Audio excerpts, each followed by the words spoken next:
on UI7 Newsbreak. Instances of racism strike campus once again. And volunteers unite to fight against hunger. And flowers were in full bloom at the 61st Annual Flower Show. The weather is affecting the outdoor foliage. Your UI7 Newsbreak starts right now. From the Richmond Journalism Teaching Studio at the University of Illinois campus, this is your UI7 Newsbreak, your U of I news source. Hello, I'm Kelsey Litchfield. And I'm Elise Kozal.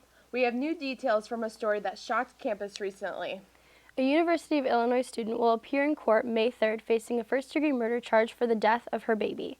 Investigators say 20-year-old Lindsay Johnson gave birth to Richard Robert Johnson in her bathroom on Bosfield Hall on March 13th. Police were called to the scene after a witness reported hearing a baby crying. Johnson initially claimed that the baby was born not breathing, but later changed her story. Police believe she intentionally suffocated the baby. While in custody, Johnson told authorities that the body was in the backpack she was carrying. If convicted, the sophomore agricultural communications student faces 20 to 60 years for first-degree murder, 10 to 20 years for child endangerment, and 2 to 5 years for concealing the body. We have more updates on campus news as the University of Illinois settled 2 lawsuits with former student athletes and football coach Tim Beckman. After nearly a year of turmoil, the Illinois Athletic Department is moving forward. 7 former women's basketball players filed a $10 million lawsuit against the university in July, alleging mistreatment and racial discrimination by the coaching staff. In August, an independent investigation found no evidence of wrongdoing. The university will pay a one-time sum of $375,000 to be divided amongst the players, pending board approval on May 19th. The university will also pay $250,000 to former football coach Tim Beckman. Beckman was fired in August, just 1 week before the start of football season, after an investigation confirmed allegations of player abuse and mistreatment. While the athletic department is moving forward, campus Greek life is stuck on past issues. U of I fraternities and sororities have sparked controversy with party themes in the past. One recent theme is causing an outcry on social media amidst other incidents on campus. Acacia fraternity and Alpha Phi sorority have been accused of racial and culturally inappropriate behaviors. A picture of Greek students wearing traditional Syrian attire, sombreros, and TSA outfits for a spring break-themed party went viral. As a result, a Facebook page has emerged called Not Just a Party UIUC. This group is hoping to eliminate these behaviors at campus parties. A hateful, anonymous Facebook page titled Humans Against Homicidal Apes Illinois was also created days after the picture surfaced. The fraternity and sorority issued a joint public apology on social media, which has resulted in hundreds of comments. The controversy over the event is continuing on campus. The timing of this party theme was magnified after politically charged messages were chalked around campus. UI7's Amelia Mugavero shares how students in the Latino community are speaking out and standing up against the incident. The surge of political pro-Trump chalk messages have caused controversy on the Illinois campus. One message in particular read, "Our Messiah lives in heaven, our Savior lives in the Trump Tower." Those words drove Steffie Tipton to get down on her hands and knees to erase it from her memory. Religious perspective, it's kind of offensive. And I mean, I'm a practicing Catholic and I don't want to see political messages paired with my religion, and I don't want other students to feel like they're pressured one way or another politically, or they're not accepted at this university. Words were also written in front of the La Casa house. Gioconda Perez is the director and said that it is troubling that students are choosing to write these messages instead of having a conversation about it. We will not tolerate messages of hate, particular toward a specific group on our campus. And that is a message that I think that we need to hear. Now, students are taking action by writing new messages on the La Casa front steps, such as "Build bridges, not walls," and "Migration is beautiful."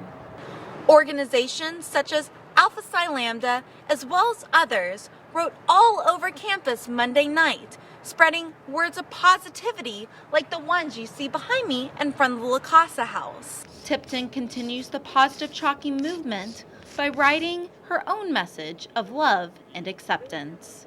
In Urbana, I'm Amelia Mugavero, UI7 Newsbreak. Despite these negative events, community members came together to do some good. April 10th through 16th is National Volunteer Week, and Champaign-Urbana kicked things off in a big way. As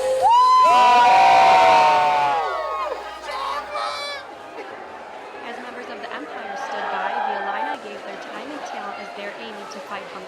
The community members that rely on these volunteers and food banks struggle to make the between paying for food, housing, and medication. One pair of helpers was a father and son that have been bonding over this experience.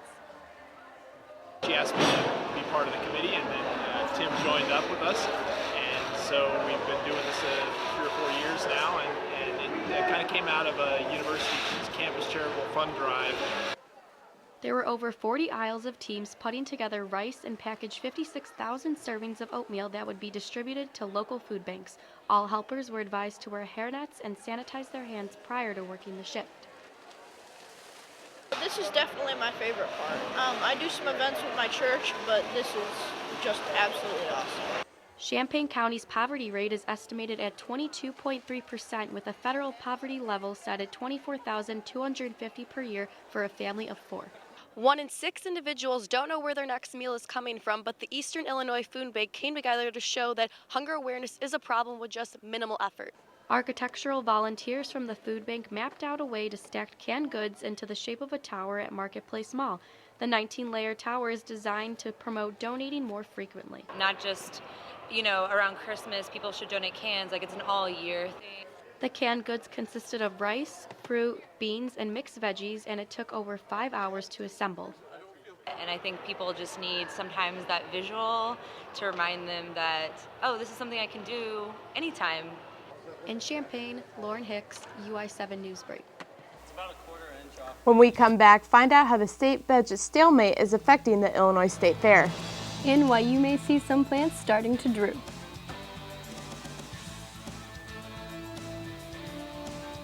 If I got to go to college, oh my goodness.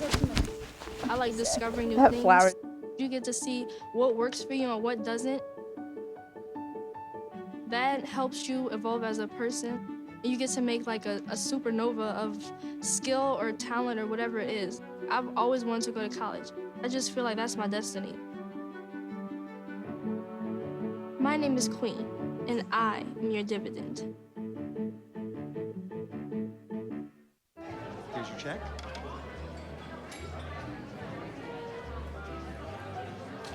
Oh, you got it. Since I got rid of my car, I really enjoy walking. Okay. Getting pulled over for buzz driving could cost you around $10,000 in fines, legal fees, and increased insurance rates. Oh, you're home early. You live with your mom? That'll set your game back a few years. Buzzed, busted, and broke. Because buzz driving is drunk driving.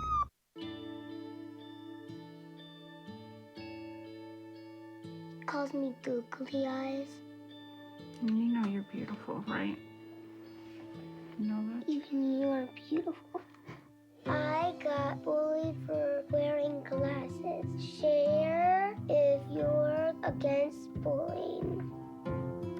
We put it out there, just took off. 3 million people have shared this post. Don't let bullies get you down. I stand with you. Our whole family's wearing glasses. I wear glasses and I'm proud. I even have the army on my team. All the kind comments brought my child joy. I don't feel thank you is enough. That's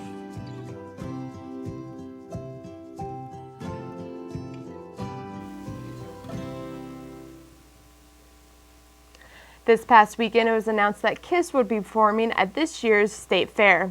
UI7 Newsbreak Corey Drake explains how the state budget impasse is affecting the annual event. For many people, the Illinois State Fair is a time to enjoy carnival rides and interesting food. However, some residents believe that the funds should be focused elsewhere. To achieve a grand compromise, we must cast partisanship and ideology aside. April marks the 10th month that the state of Illinois has gone without a budget. However, that has not stopped state fair planning. The fairgrounds is in need of $180 million worth of repairs. Without a budget, nothing can be done. Steve Hunter has been working the Illinois State Fair for roughly 8 years. I don't think it looks very good, but you know they're going to do that anyway because that's what Springfield's all about. In August, everybody looking forward to see the State Fair. Some residents are against the State Fair this year altogether.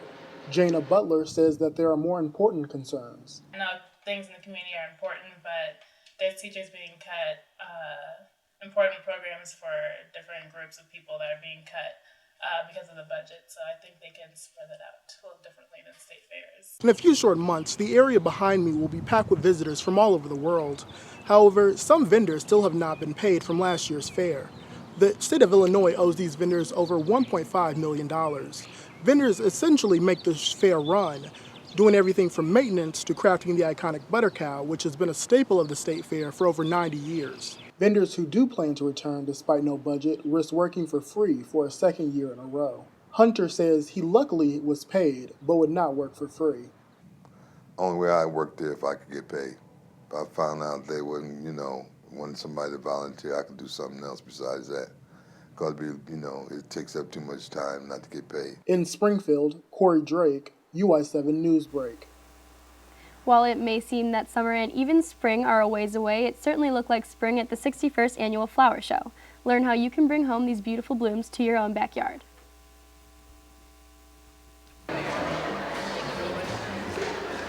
This weekend was the 61st Annual Flower Show put on by the UIUC Horticulture Club. Not only is the show a fun activity for families, but it is also a tool to showcase the beauty and significance of horticulture. Well, it's something that relates to everyone's life, I think. Horticulture is not just about gardening or flowers. It includes like food crafts and stuff like that too. I mean, farmers are horticulturalists, and horticulturalists are farmers. A trio filled the pavilion with jazz tunes as people walked through the garden and shopped for plants. I'll turn it over to you to go to work. You have soil nearby. Additionally, horticulture professor Jim Schmidt stepped into workshops to share his tips on potting soil plants.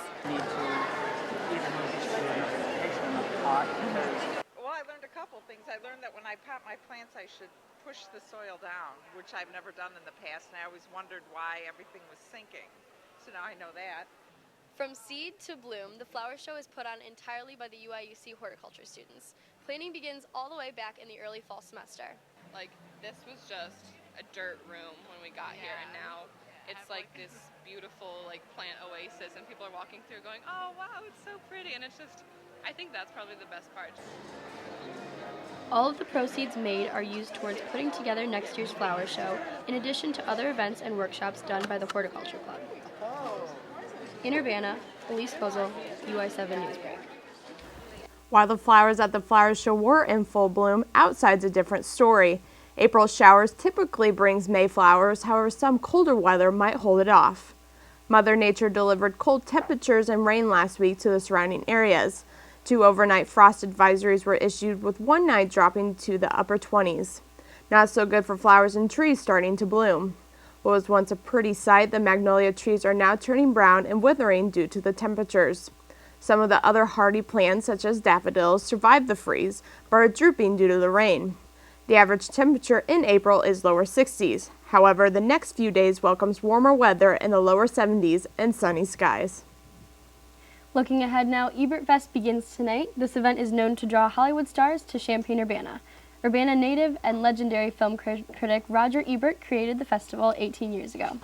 Since then, it's featured films and brought celebrities to the area. The films are shown at Champaign's Virginia Theater. This year's schedule includes the film Crimson Peak from Oscar-nominated director Guillermo del Toro. Festivities start tonight and continue through Sunday. I don't know about you, but I'm definitely going to Ebert Fest. It's going to be beautiful weather this weekend. You definitely don't want to spend it inside. Oh, not all indoors, but I have to check out the films that I can check out. It's going to be really great. That's all we have time for today. This is your US7 Newsbreak. I'm Elise Kozal. And I'm Kelsey Litchfield. Thanks for watching and have a great day.